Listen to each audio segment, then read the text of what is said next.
Good evening, everyone. Good evening, everyone. Much better, much better. My friends, it is great to be with you tonight. Thank you so much for being here for our Centennial celebration at the Holy Cross Mission Center. This has been a good and a blessed and long planning for this event, and it has been a wonderful day, and it is going to be a continuation for this great evening with Brother Paul Bednarczyk this evening.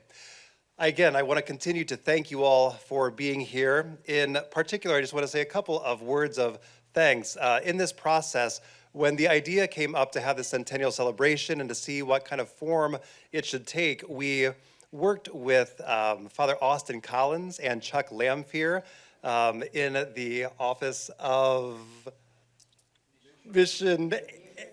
Yes, thank you very much. I did not have that on this sheet. I apologize. And Father Bob Dowd from the Provost's office, but also as the superior of Corby Hall. With their assistance, we were able to really set a good vision and course for this set of events for our Holy Cross Mission Center. And we're so very glad to be able to continue this. And apologies again to Father Austin for the slight moment of lapse there.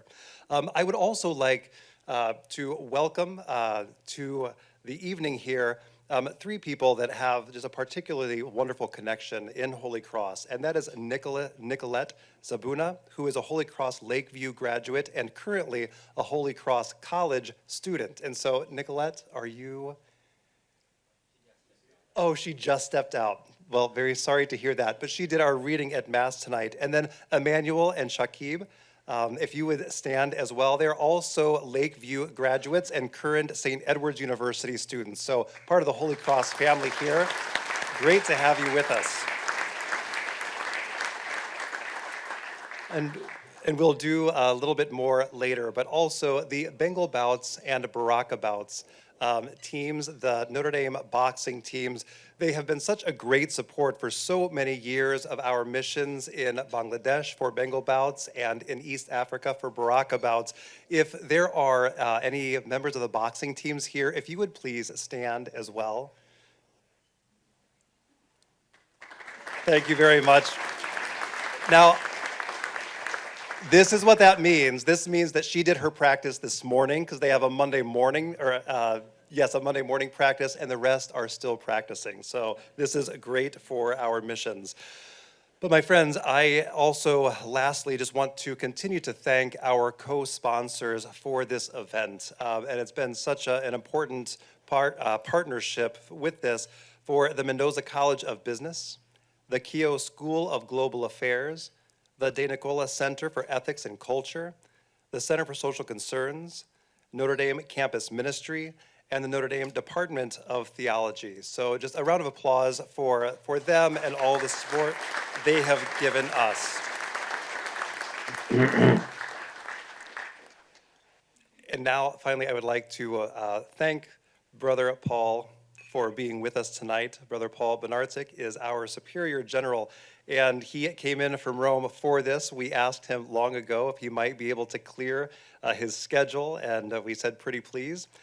So he was able to work us in between some of the other responsibilities that he has. But as an introduction and welcome, Brother Paul Bednarczyk first encountered the congregation of Holy Cross at Notre Dame High School in West Haven, Connecticut, and inspired by the joy and community he witnessed among the brothers there, he went on to join the Eastern Province of Brothers, professing his First Vows in 1979 and Final Vows in 1985. During this period, Brother Paul pursued his education, earning a bachelor's degree in English from Stonehill College and a master's degree in religion and religious education from Fordham University in New York City. Brother Paul's career has been marked by his dedication to education and service. He spent 12 years as a teacher, administrator, and campus minister at institutions like Bishop McNamara High School in Forestville, Maryland, and Notre Dame International School in Rome. Subsequently, he took on significant leadership roles within his province, serving as Vocation Director for 9 years and later as Formation Director, in addition to contributing as a member of his Provincial Council. In 2002, Brother Paul assumed the role of Executive Director of the National Religious Vocation Conference, a professional organization uniting religious vocation directors across 15 countries. In this role, he also served as a consultant to the U.S. Bishops' Committee on Clergy and Consecrated Life and Vocations. In that role, he helped spearhead the important 2009 NRVC CARA study on recent vocations to religious life. His dedication to vocation ministry extended to publishing several articles on the subject and conducting workshops across North America, Europe, Australia, and New Zealand. Beyond his leadership at NRVC, Brother Paul has contributed to various advisory boards, including Presidium Religious Services and Holy Cross Family Ministries. In July of 2022, Brother Paul was elected the first brother to lead as Superior General the Congregation of Holy Cross, and that was after a change in Rome to allow a brother to be the Superior General for a mixed priest and brother community. So we are very glad that Paul has been able to serve in this role and lead us forward. Brother Paul's life of service in Holy Cross is a testament to his unwavering dedication to his faith in the risen Christ. And all accolades aside, Brother Paul, you are a man of faith, hope, charity, and humility, and a servant leader. So with much gratitude, I know, Michael wrote this. Michael, it's really, really long. With much gratitude, please join me in welcoming Brother Paul Bednarczyk.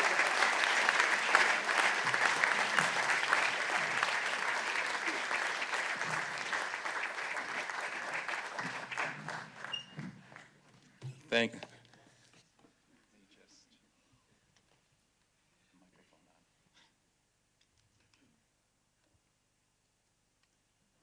Thank you, Father Tom. Good evening. Before I begin, I just want to say I apologize for my voice. I am just getting over a terrible chest infection, and my voice is still raspy. In fact, to the delight of my local community, I had lost my voice for 6 days. And I've only recently had gotten it back. But I want to extend my thanks to Father Tom and to his team for the privilege to be here with you this evening and to share in this celebration of 100 years of the Holy Cross Mission Center and its generous service and support to our Holy Cross religious and their ministries in Asia, Africa, and Latin America. Without a doubt, the Mission Center's extraordinary contributions to our developing jurisdictions has had a significant impact in bringing us to where we are today as a congregation. Your support has not only helped to expand the works of the congregation, but you have brought hope to countless people and their local churches in fidelity to our Holy Cross charism and mission. And on behalf of the entire congregation, I just want to extend my heartfelt gratitude for your 100 years of generous service. I have been asked to speak to you this evening on the broad topic of internationality in the Congregation of Holy Cross, how it came to be, its challenges and opportunities, and how I see the internationality and multiculturalism of Holy Cross in terms of our mission in the future. I find it providential that this anniversary celebration is taking place in a year we have dedicated to our blessed founder on the 150th anniversary of his entrance into eternal life. It was the dream of Father Basil Moreau that the small association of auxiliary priests and the Brothers of St. Joseph, whom he combined to create the Congregation of Holy Cross in the Saint-Croix neighborhood in Le Mans, France, would have as one of its priorities a presence in the foreign missions. In fact, as a young priest, it was his desire to be a missionary himself. And although that was not meant to be, he wanted his followers to follow his own missionary heart, and he was determined that his small community would. And we have evidence of this in his early writings of the constitutions. Father Moreau wrote in 1855 that one of the aims of the congregation is to prepare zealous missionaries to spread the light of truth in foreign countries. This mission thrust was also affirmed in our first approved constitutions by Rome in 1857. And our current constitutions maintain this same missionary spirit. As we read, our mission sends us across borders of every sort. Often we make ourselves at home among more than one people or culture, reminding us again that the farther we go in giving, the more we stand to receive. To accomplish his end, given the extraordinary needs in France of rebuilding the church after the French Revolution, at great sacrifice, Father Moreau sent missionaries to Bengal, Italy, the United States, Canada, Algeria, and Poland. And because of his courageous vision, Holy Cross grew and flourished in North America, as we see here, as well as in Bengal. The other missions were short-lived, but that does not mean that they were not successful. Holy Cross, unfortunately, is no longer in Algeria or Poland, and our only foundation in Italy right now is the Holy Cross generally. In the following century, we continued our missionary spirit in response to the call of Pope Pius XII to religious congregations to extend their outreach to new mission territories. Our North American provinces sent missionaries to Haiti, Brazil, Chile, Peru, Uganda, and Ghana. And with further growth and acceptance of indigenous vocations in these countries, these former missions are now provinces or districts in the congregation. Today, Holy Cross priests and brothers live and minister in 18 countries around the globe. During the time of Father Moreau, Holy Cross religious were largely French and North American. Today, according to my count, we have approximately 20 different nationalities in the congregation. Even in his wildest imagination, I doubt that Father Moreau would have expected that the congregation he had founded would be so ethnically diverse. At last year's general chapter, the General Lake community hosted the chapter capitulants for social and reception at the General Lake. In preparation for this reception, I went to the archives and pulled out as many photos as I could find from our former general chapters. In looking at the photos, people were amazed by how much the complexion of the congregation has changed over the last 30 years. What you see here are the general chapter capitulants from the general chapter of 1922. Of 1992, which was a little more than 30 years ago. So keep that picture in mind as I show you the next slide, which was a photo of our general capitulants from last year. This is a visible reminder that Holy Cross looks and will continue to look far different in the next 30 years. And we have projections to support this. As of January 1, 2023, the entire congregation of Holy Cross had 1,322 members. This includes all finally and temporarily professed and novices. The total number of members in the 3 provinces in the United States, the U.S. province, Moreau, and Midwest provinces, is 409. The number of Americans in the future will continue to decrease. The reason for this is that the largest cohort of our confreres are those who filled our seminaries and formation houses in the 50s and the 60s. They are now aging, and as the years progress, we will eventually begin to curtail the decline in membership, and then later we will have a more even progression. It is estimated by 2035, although I believe it will be sooner, there will be more Asians, meaning Bengali and Indian converts in the congregation, than there will be Americans, Canadians, Peruvians, Chileans, Brazilians, French, and Haitians combined. The Africans are further behind, but they too are growing. Currently, in the two provinces of West and East Africa, we have 188 members, and this includes our novices. And this will only increase.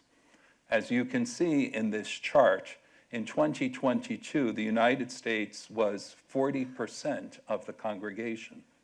In 2035, that will decrease by almost 50%, where we will be 21% of the congregation. Asia currently is 33%.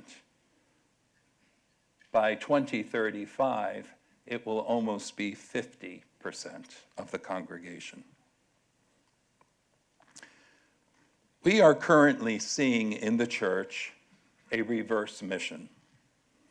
Because of a decline in religious practice and a diminishment of clergy and religious in the Western world, African, Asian, and South American priests, brothers, and sisters are now coming to North America and Europe to revitalize and, in some instances, to reconvert the church in these traditional areas of faith.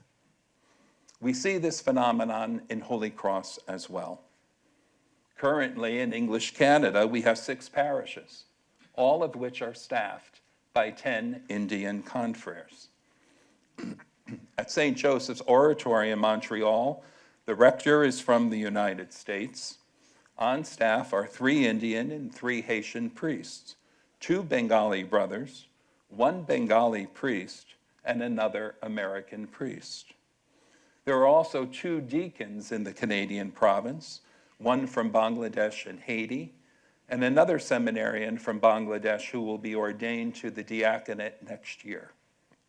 The new province vocation director is a member of the Northeast province of India. In France, the pastor of our mother church and rector of our shrine to Blessed Basil Moreau is from Haiti. His associate is from Bangladesh.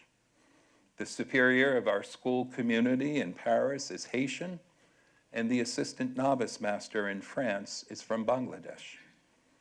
Here at Moreau Seminary, you have 2 seminarians and 2 scholastic brothers, also from Bangladesh. Our novitiate in Lima, Peru, has novices from Brazil, Mexico, and Peru. And both our mother province in France, as well as the District of Peru, are already actively making efforts to bring religious from other jurisdictions to live and minister with them. We will continue to see further sharing of personnel across jurisdictions to meet the needs of formation and our mission in the future. Although this is a good thing, admittedly, it is complex. St. John Paul II prophetically anticipated this shift well over 25 years ago, when in his apostolic exhortation, Vita Consecrata, he referred to the prophetic witnesses and the challenges that are inherent in multicultural communities. The Holy Father said, placed as they are within the world's different societies frequently marked by conflicting passions and interests, seeking unity but uncertain about the ways to attain it, communities of consecrated life where persons of different ages, languages, and cultures meet as brothers and sisters are signs that dialogue is always possible and that communion can bring differences into harmony. In an age characterized by the globalization of problems and the return of the idol of nationalism, international institutes especially are called to uphold and to bear witness to the sense of communion between people, races, and cultures. International institutes can achieve this effectively inasmuch as they have to face in creative way the challenge of inculturation, which at the same time preserving their identity. Given the statistics and projected changing demographics of the congregation I shared, it would be foolhardy and irresponsible for us as a congregation not to plan now for a future that will look very different in the coming years. After being a predominantly Western culture and membership since the beginning of our congregation, the membership of Holy Cross, as you know, is gradually shifting to the global South, where there's even more cultural diversity of cultures and ethnic identities. This is going to have a multi-impact on our congregation. Pope John Paul II encouraged us to face in a creative way the challenge of inculturation. I don't see this challenge as a problem to be solved. Rather, I see it as a grace-filled opportunity for us as consecrated religious in Holy Cross to live in a much deeper way what our constitutions say, which is our mutual respect and shared undertaking should be a hopeful sign of the kingdom, and they are when others can behold how we love one another. Before I get to how I believe we need to prepare for the future, I want to briefly treat the topic of internationality and multiculturalism as a congregation, because I believe that this is very much related to how we do our mission in the future. As Holy Cross religious, we live and minister in different countries. To say that we are multicultural, though, does not imply that there is always interaction or relationship among the members.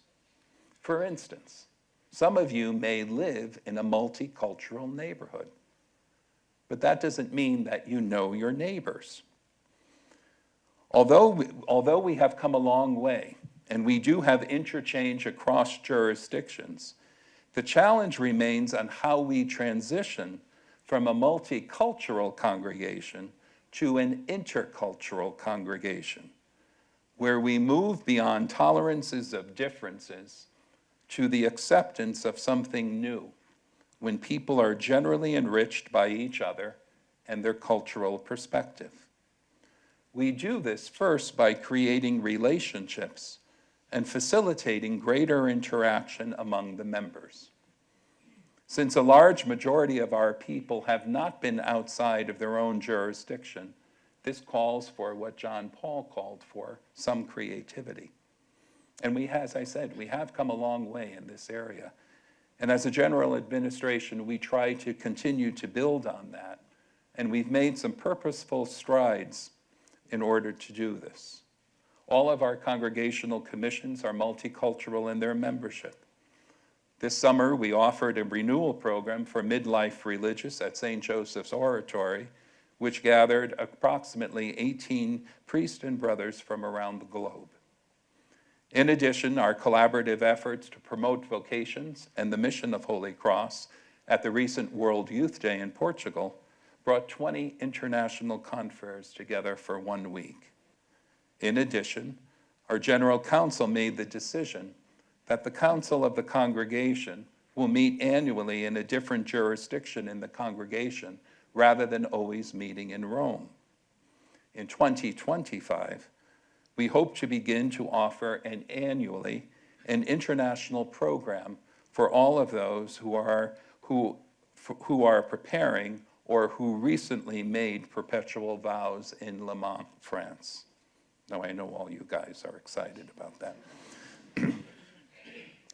These are just small baby steps in bringing people together to facilitate a long process of conversion and transformation into an intercultural congregation.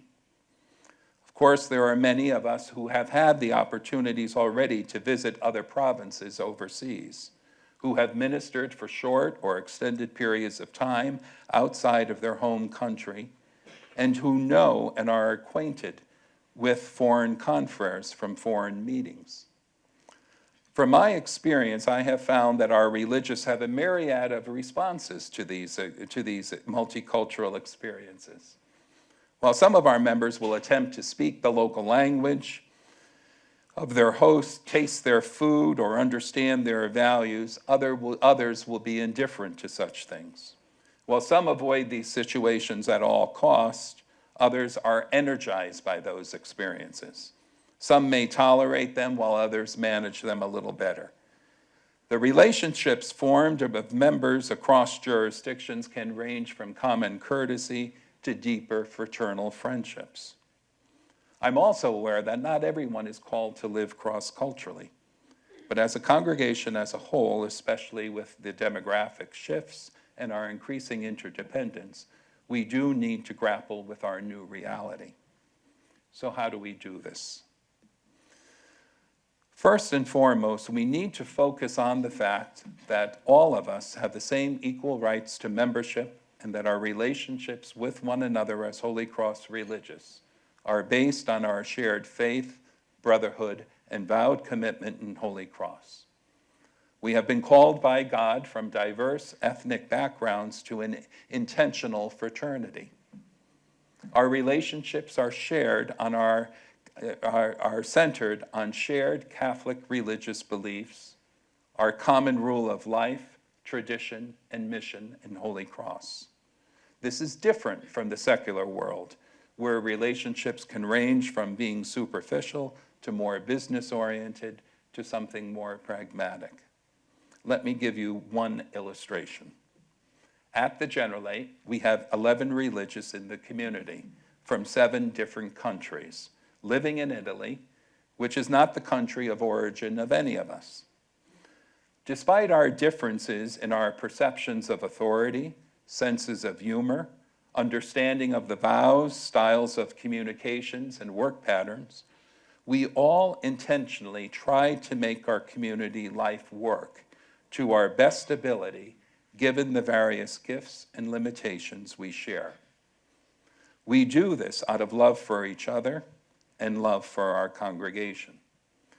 And together we strive to help each other feel at home, conscious of the fact that all of us together are creating something new for us. That's the Generalate community. I'm sorry, I mixed up on my slides. Intercultural adapting, relating, and living is really a call to conversion and transformation. It is a call to go beyond our tolerances of differences, to be mutually enriched by the beauty and values of each of the participating cultures. Since the majority of us have been raised in monocultural environments, we have the tendency to be drawn to people who look, think, and act like us. Multicultural living, however, stretches us beyond our comfort zones. It requires learning, listening, dialogue, and compromise. When everyone in the spirit of openness, trust, and acceptance to their best ability brings their authentic selves accompanied by their religious beliefs and cultural values, something new is created. This can lead to the ongoing conversion and transformation of the members in their relationship to God, to each other, and to the cultural values they have and will continue to have in their lives. Second, if we are to deal creatively with the challenges of enculturation, as St. John Paul has encouraged us, we need to have the difficult conversations around the issue of the power differential in the congregation.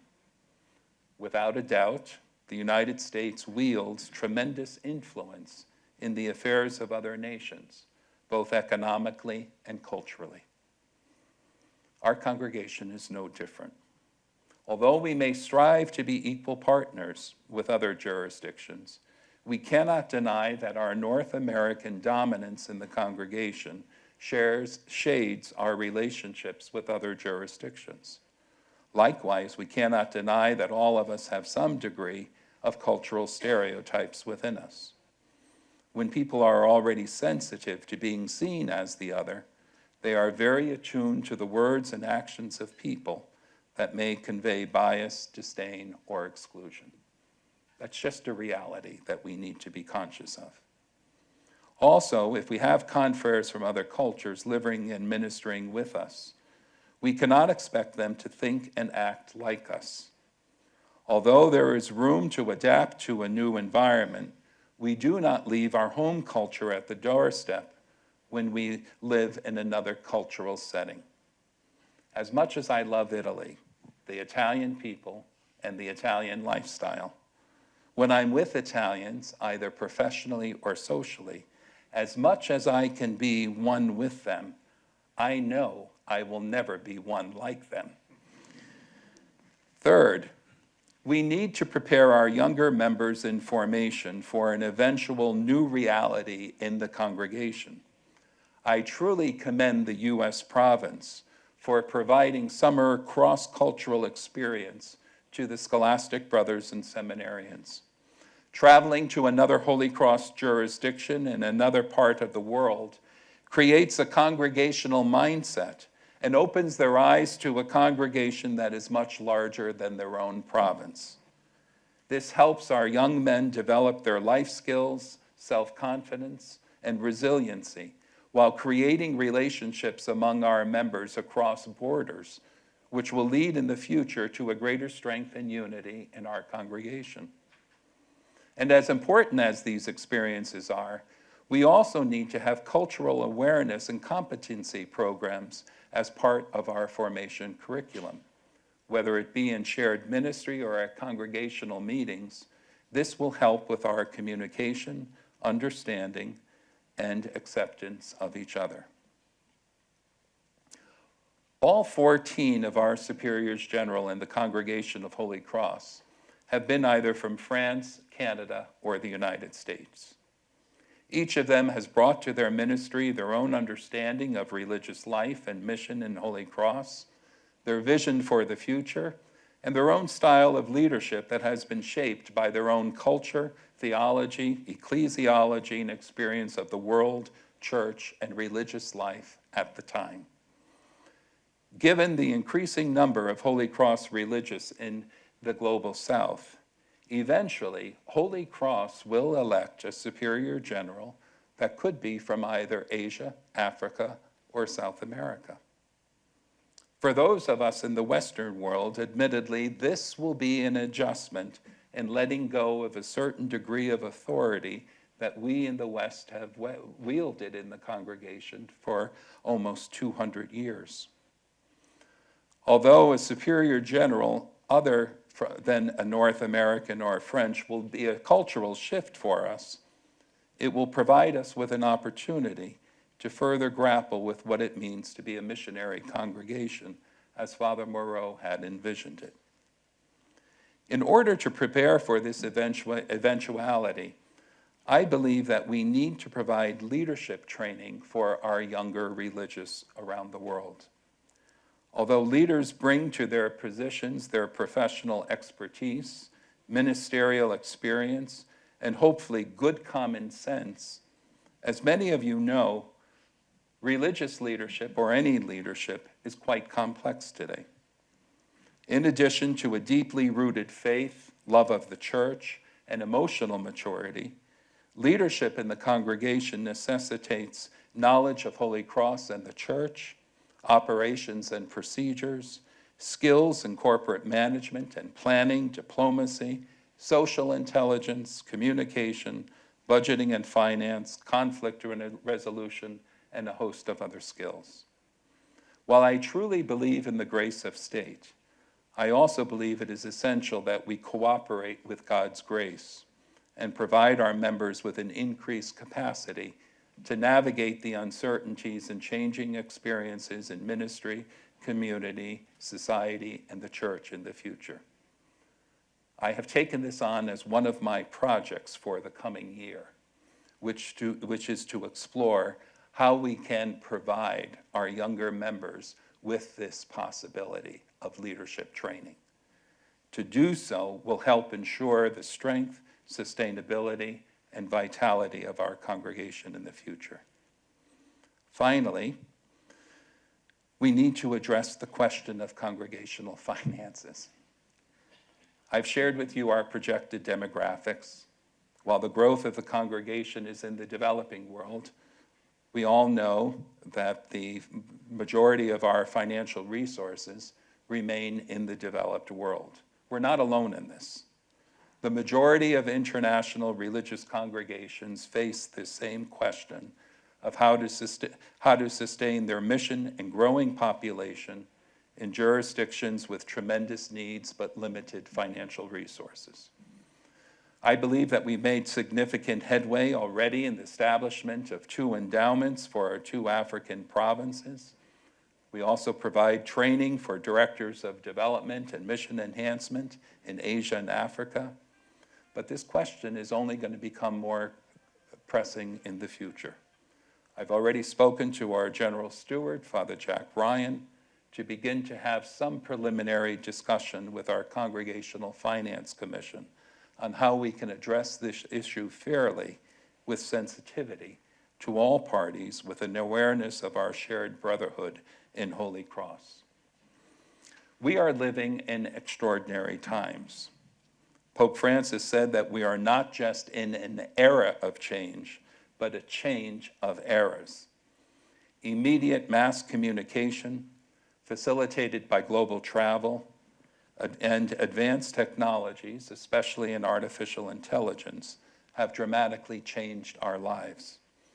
Meanwhile, our world is struggling with the horrors and tragedies of several wars, a rise in nationalism, fundamentalism, and xenophobia, a massive migration crisis, and an endangered planet.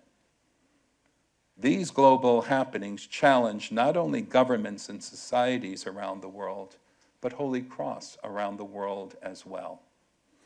It is in these times today, not the times of yesterday, but it's these times today that we are called to bring the good news of Jesus Christ. As an international congregation that is undergoing its own internal changes, how do we respond to our world's greatest needs as men with hope to bring, whose mission sends us across borders of every sort?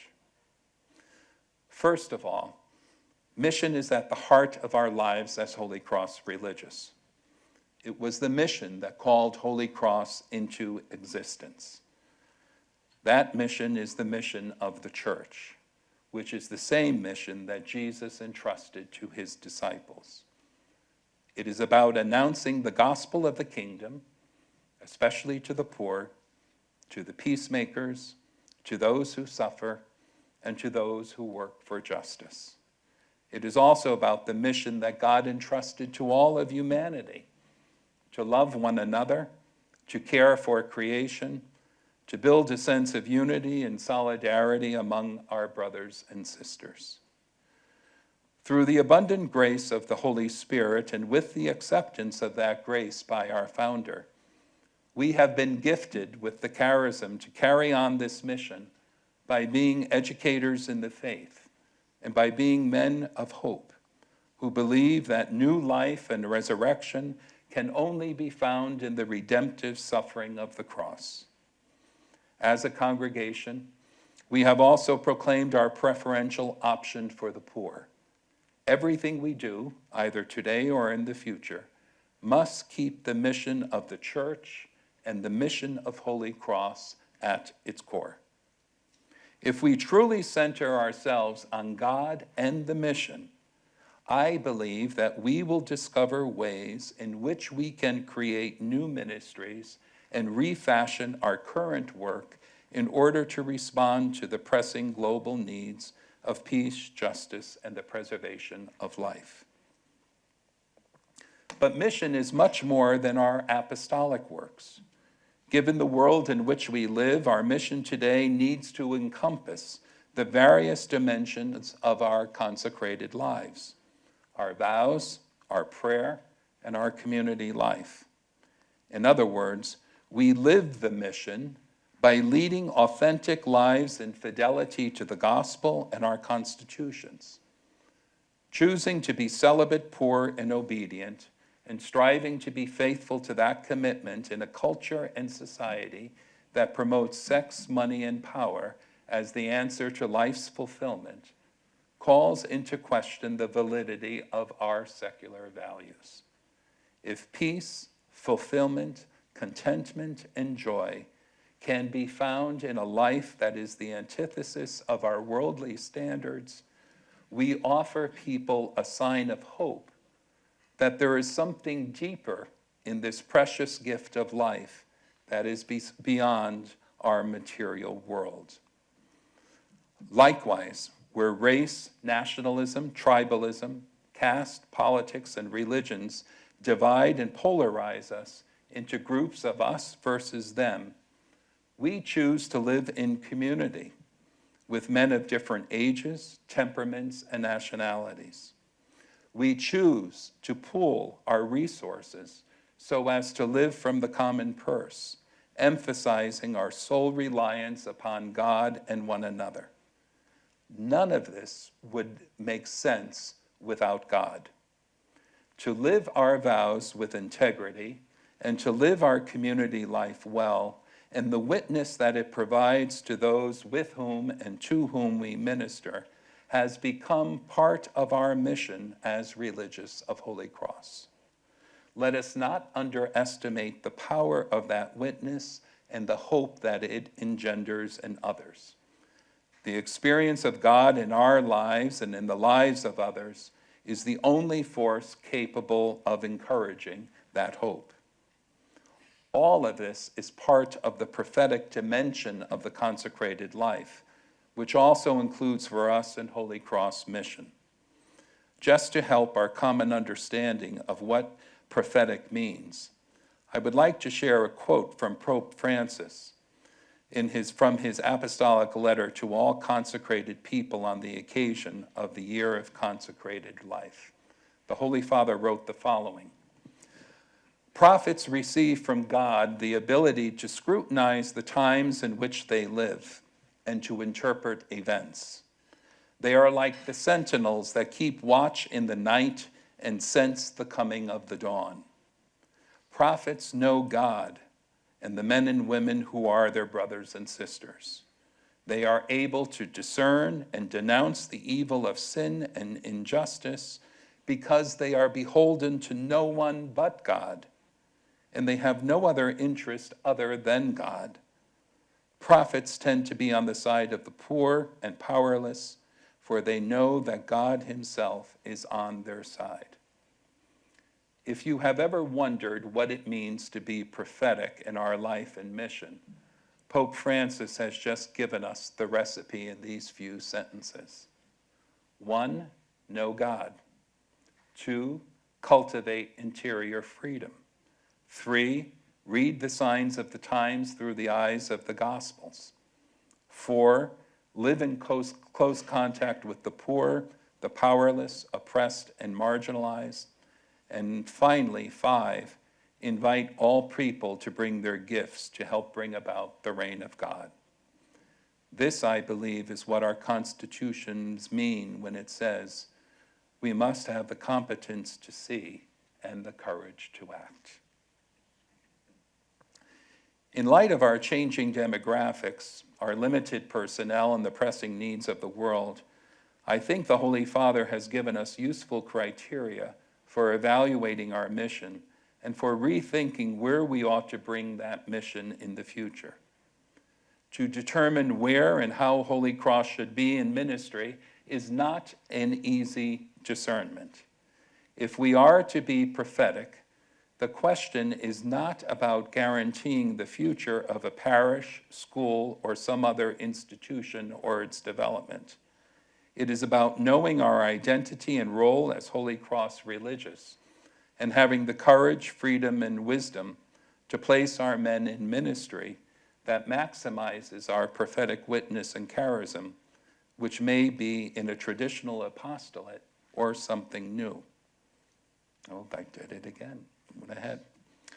I have already treated the topic of collaboration among members in Holy Cross regarding their sharing of our personnel. But as we look to the mission in the future, we also need to look at collaboration more broadly with our entire Holy Cross family, which includes our lay partners in ministry. Offering programs for formation and mission, rooted in our Holy Cross charism and spirituality, for those who join us in ministry is essential as we move forward. Where presence was once assumed to be the encapsulation of our charism, intentionality is now needed to teach the charism with fewer members in our institutions.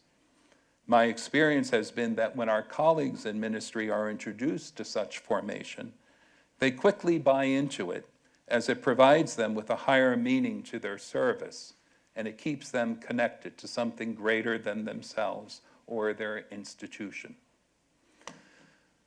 The recent Vatican document, New Wine and New Wineskins, reminds us that new poverties question the conscience of many consecrated persons and press certain traditional charisms to respond in new and generous ways to those situations and the new rejects of history.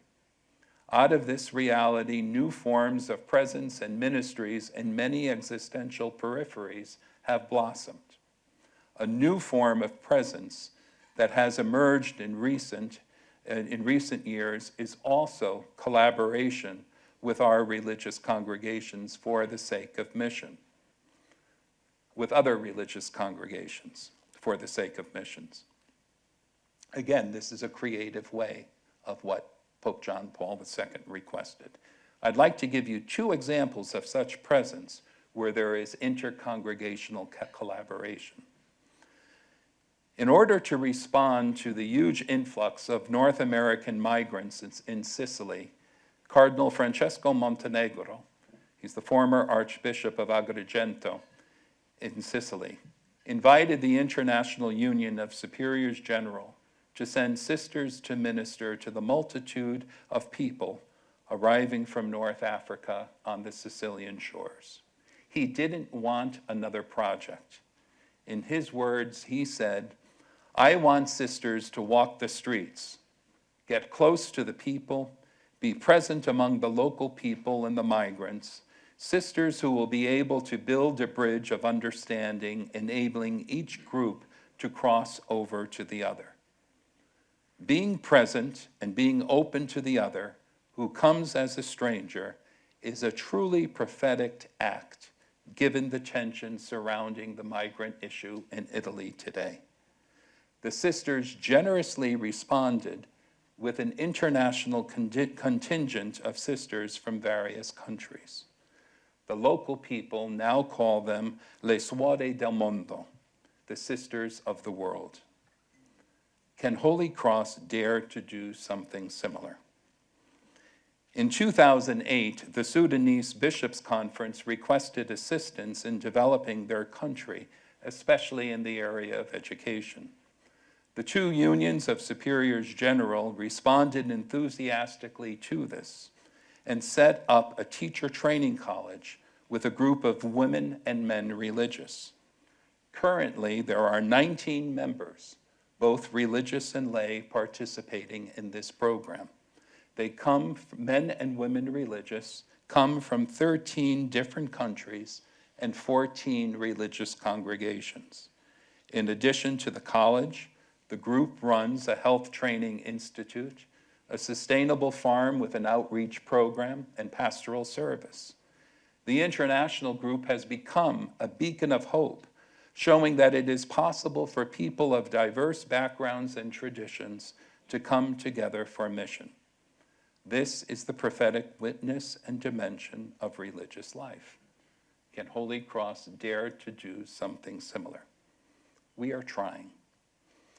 At our general chapter last year, the chapter legislated that Holy Cross begin to explore another mission territory where we have not been. The General Council took this very seriously early on in our administration, and we decided that we will tackle this. But how do we go about this? And we finally decided that we would do what our founder did, which is to respond to the needs of the church.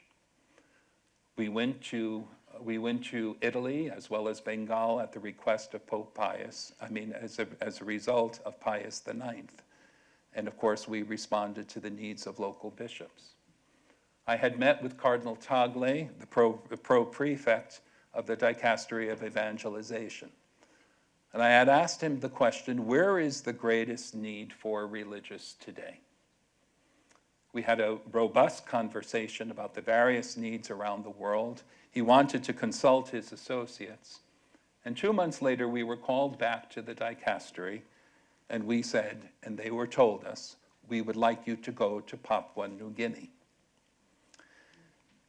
Now, Papua New Guinea, the reasons they gave us was because it's part of the British Commonwealth. They speak English. Politically, it's rather stable.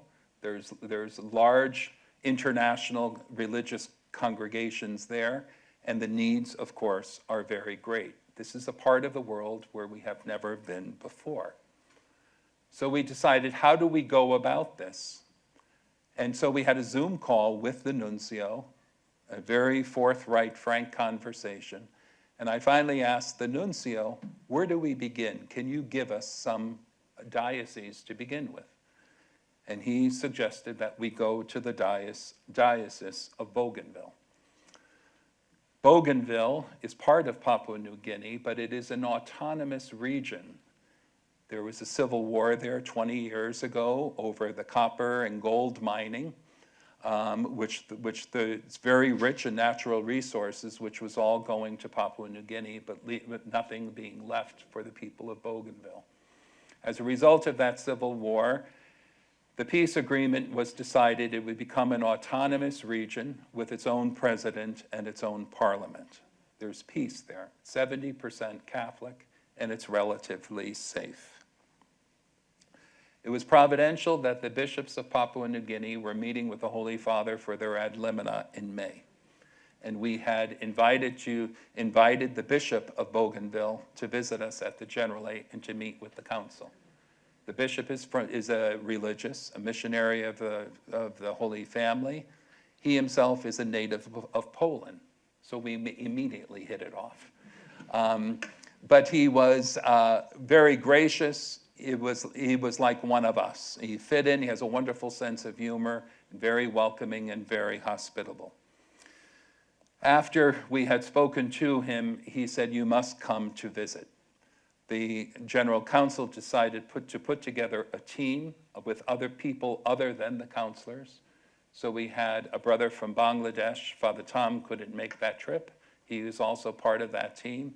And we had Father Lawrence Dalmeda from the South Indian province. We went to Port Moresby just last month.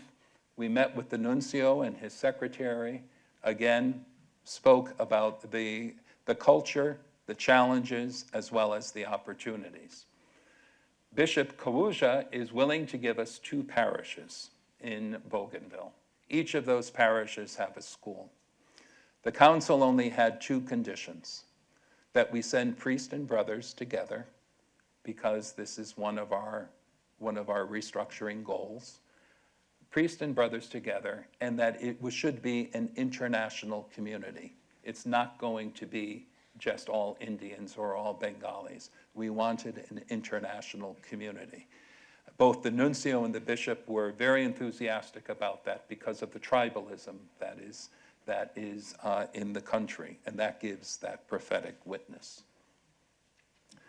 We made that trip to the Diocese of Bougainville and to the island of Bougainville, which is near the Solomon Islands.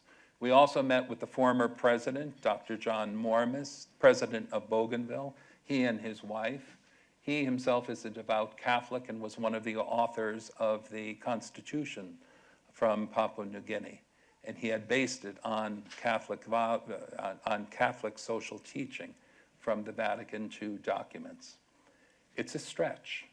It'll be a stretch for us, but I think we can do it. It is a culture that is very foreign. We have decided we want 6 religious. We have a thumbs up already from the Council of the Congregation, and we're going to bring that to make a formal proposal this November for their approval. And once we have their approval, we're going to be looking for at least 6 missionaries to go. These are just some photos of the proposed mission sites.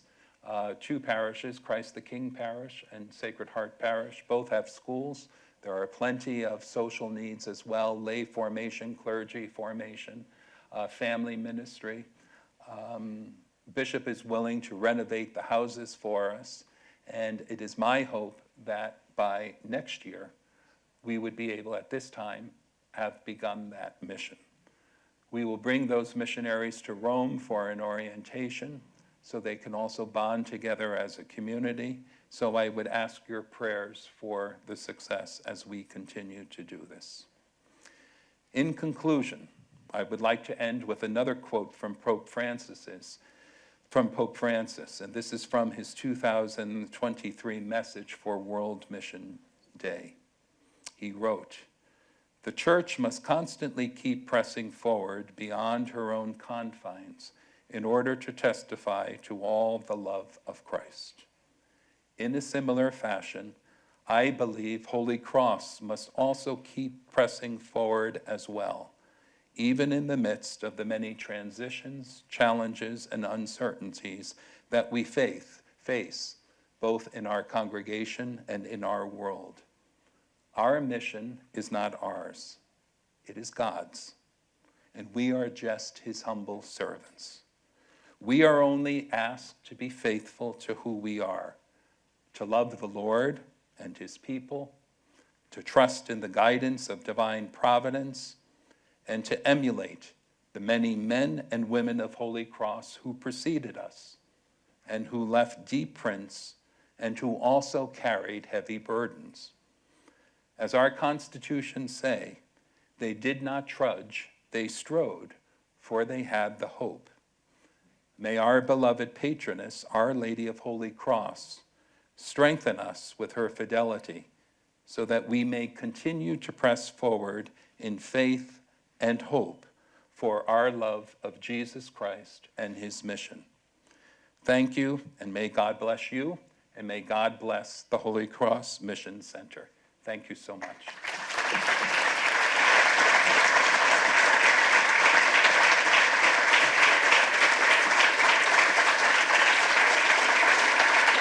Thank you.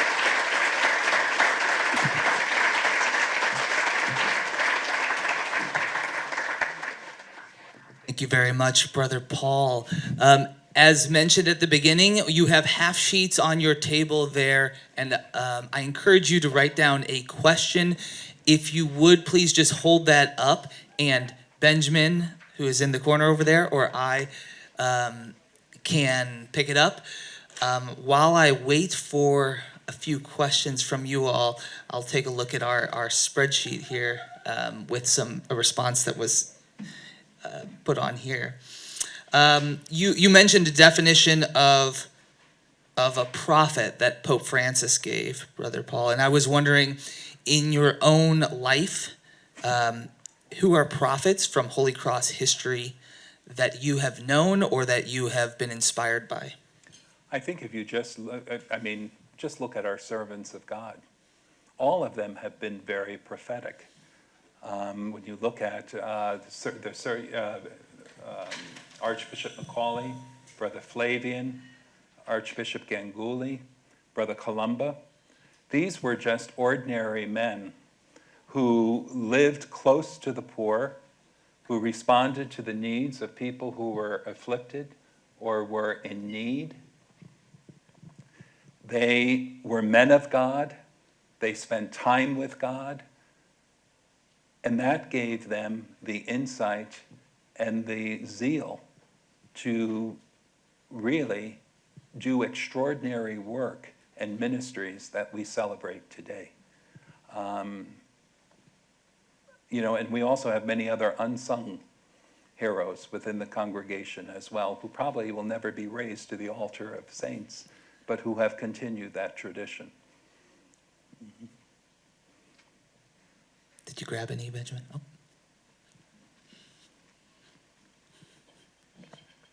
Would you like to read your question for us?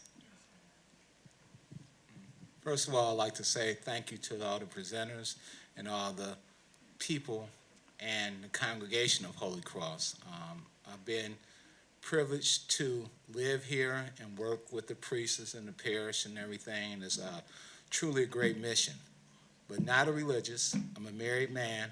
I've been married 33 years. I have 2 children. God bless you. Thank you. I'd just like to know, is there room for the laity in the mission of Holy Cross? Because from what I see and from what I heard from the 2 speakers, and I know it's based on religious, and I respect that, but also the laity is part of the church, and they have something to say, and I know it's toward the mission, but it's a crisis also in the American Catholic Church, very much in a Black perspective. Sure. I know, I understand. Yes, we could not do the ministry that we do without the support of our lay partners in ministry. This university could not run without the laity that are present. Our parishes could not function without the support of the laity. The laity are very much a part of the Holy Cross family. You know, just next month, the Holy Father is convening a synod on synodality, where to ask the question, who are the other people that we need to listen to, rather than just talking to ourselves? Who are the other people in the church that we need to listen to in order to plan for the future? Since all of the baptized have the same equal investment in the future of the church. So I think with the vision of Pope Francis, it'll be interesting to see where this synod goes. But I think we in Holy Cross have done some pretty extraordinary work as far as working with our partners in ministry. Those to whom we minister, as well as with those with whom we minister, as bringing them into as part of our mission, because we couldn't do what we do without them. You know, and does that answer your question? Yes, sir. Thank you. Padre, it did, and I respect it, and I see it. You know, I've been here, and I've... But you would like to do more. Yeah, I work with Brother Boyle in the Detroit area and whatnot, and it's fantastic what you're doing. I like the ecumenicalism. I like everything, but I see a big gap when you're talking about evangelization. Church is closing over here. I know what the mission is for, and I know what international. But you have to look at home, and we go to these Black Catholic congresses, and we hear this and that, and it's been at 3 million for like 30 years, and it's a disconnect. But it's up to the lay people, it's up to the Black Catholics, it's up to the church. Like we believe in the Father, the Son, and the Holy Spirit, we have to work together in order to preserve each membership, as well as they do for Latins and for others. That's my perspective, but I do see it. I'm optimistic, and of course, I'm prayerful, hopeful, and willing. When I was with the National Religious Vocation Conference, that was a big question for us about vocations for minority groups. And I had established a black religious committee. And we had both African Americans as well as people from other cultures on that committee, because we wanted to work together on that particular issue. We did something similar with the Latino group and with the Asian Pacific group as well, about outreach. And that was working, and we included in that commission not only religious, but we also had lay people who were already active in those areas to do. So there's always something more that we can do about being more inclusive of all people in our works and ministries. Thank you very much. Brother Paul, we have a question here from a C.S.C. who asks, what are the greatest pastoral needs of the people of Papua New Guinea? There are many social issues there. All right, there's a high rate of alcoholism. Domestic abuse is an issue. Education, healthcare. That's why we're saying any of our missionaries who go, they need to be of good health, because there is sometimes a scarcity of particular medications. The healthcare system, if somebody gets sick, probably the best would be to send them to Port Moresby, to the capital, and if worse comes to worse, to send them to Australia or whatever. They just do not have that infrastructure. But there are many social needs. Family structures is, as I said, domestic abuse is a major issue, especially against women. Sexual abuse. The bishop told us, he said, you just take these parishes. He said, I want you to come and you need to see the needs for yourself. And we have plenty of them. And you can respond as you wish, and I will support you.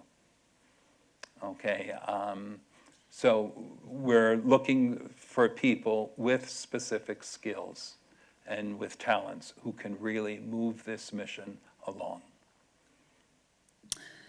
You spoke with hope about the future, and we have a question here from a brother who's a attentive reader of your circular letters. He said, in the end of your third circular letter, you offered an invitation to religious to discern the call to take up missionary life.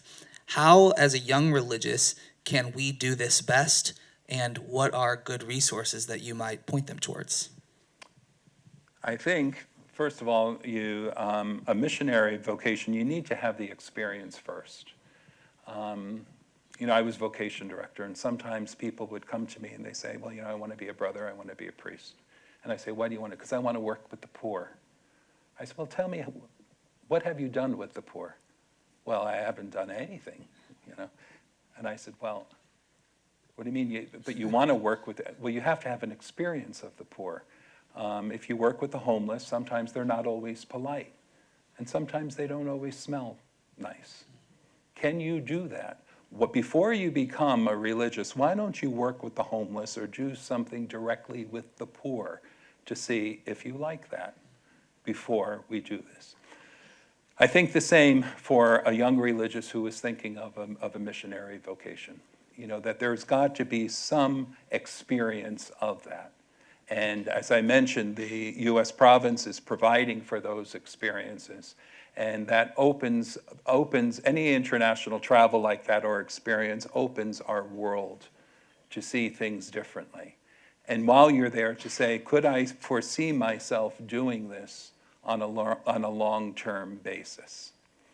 And do I have the skills of adaptability? Am I too rigid in my own American ways?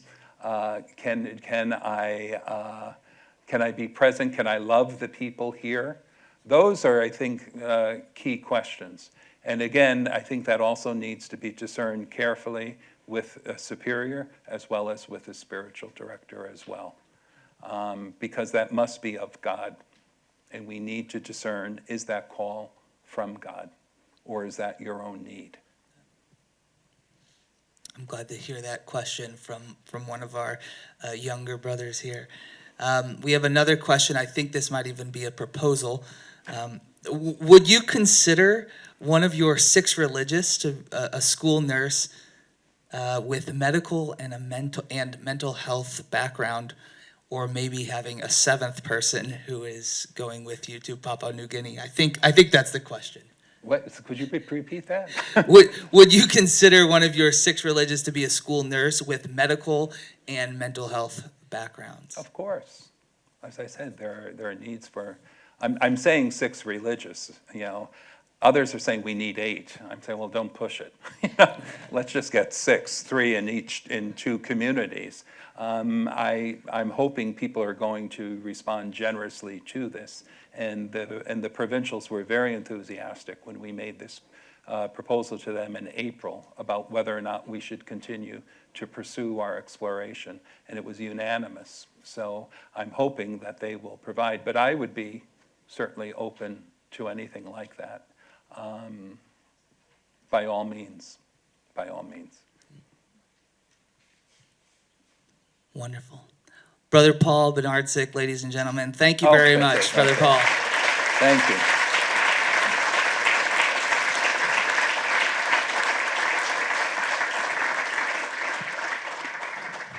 Put this strategically here.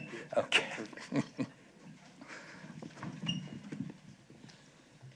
Well, again, I'd like to thank Brother Paul and his words tonight and the guidance and leadership he continues to provide for our community, international community of Holy Cross.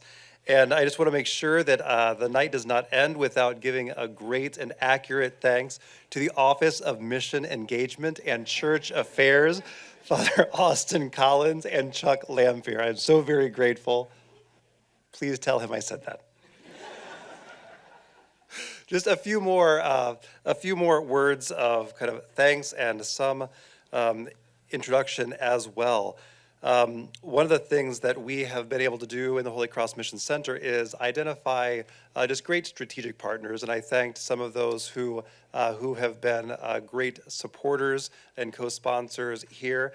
I also want to thank, and I know that Michael Jesuak has had good experience in his visit to Austin, Texas, when he met Dr. Richard Bouch, who is the head of the Holy Cross Institute at St. Edward's University. So, Rich, thank you so much for being with us and for all the work you do for the community. I am very glad that you are here with us, and though it might not land kind of for everyone, I'm also very glad he is here. His wife was one of my TAs when I was a seminarian in Pentateuch with James Vanderkamp, so please tell Kelly that I say hello. I even remembered something about the vassal suzerainty treaty that we had to learn about 25 years ago, but that's another topic. I do want to thank especially our members of Holy Cross who are here, the brothers, the priests, and if there are any of our Holy Cross sisters with us, but especially the commute. I see pointing, but you're behind the, sorry. Thank you very much you're behind the banner. I could not see, everyone is pointing. So thank you for joining us tonight and being with us.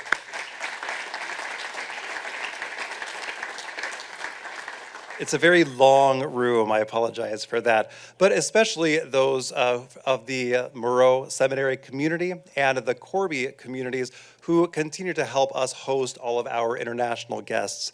It is so very important for us in the Mission Center to be able to be hospitable and welcoming, and the communities at Moreau and Corby continue to just provide great support and brotherhood for all the guests that we have, those who are here studying and those who come to visit as well. And I've said a great thanks already earlier today, but again to the provincial administration, especially Father Bill Leese, Father Bill Beauchamp, and Father Pete Jarrett, who continue to be very supportive and giving kind of guidance and vision for our mission center as well. And for all of you who are here tonight, I am just very, very grateful. Looking through the history of the Holy Cross Mission Center, one of the things that I realized is in 100 years, there have only been 10 directors. And so this is a very small list and group of people that have given good guidance. And these are part of the great band of men that have gone before us to give us a good example of how we can work in community and united with our brothers and sisters around the world. Being able to serve as the director of the Holy Cross Mission Center is something that I had not thought about kind of growing up in Holy Cross. But when I was asked to consider it, it is something that immediately filled my heart with great joy. And I was with now Bishop Pat Neary, who is a good friend and has known me since before I entered Holy Cross. And when I described that joy, he just smiled and said, "That, my friend, is the Holy Spirit." So this is hopefully a very good fit for you.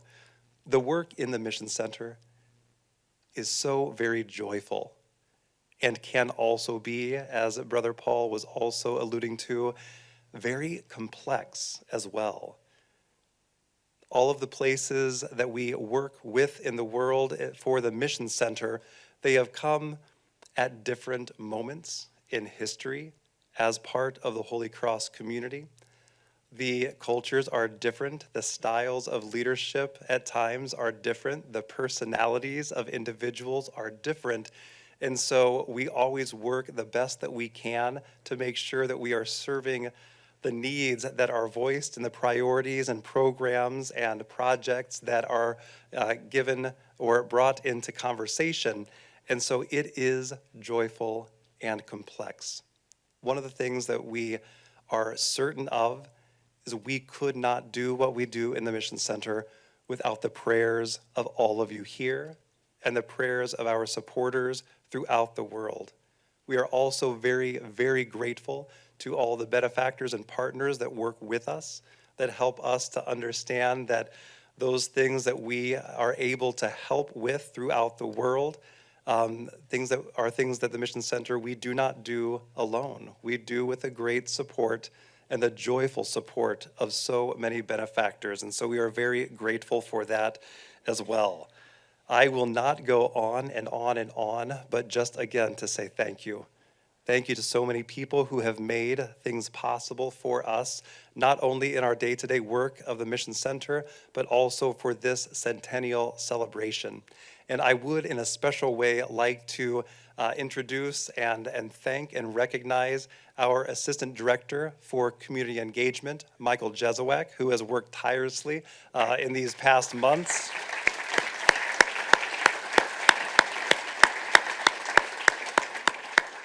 Also, Mr. Benjamin Valle, who is our Senior Project Specialist, who continues to help us bring all of the things that we need to bring together in the office together in great detail. So thank you, Benjamin, for all of your work.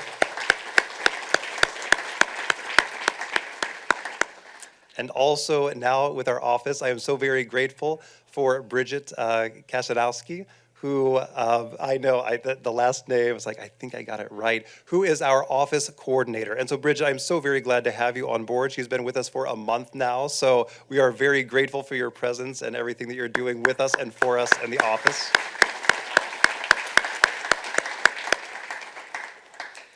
And as I do this last thank you from the bottom of my heart, I would just ask that you continue to keep us in your prayers, that we as an international Holy Cross family may continue to respond to the work of the Spirit in all of the places where we serve, in all of the ways that we can. And so I ask that you continue to keep us in your prayers for that strength and longevity as we make our way forward for the next 100 years of the Holy Cross Mission Center. Thank you, and God bless you all.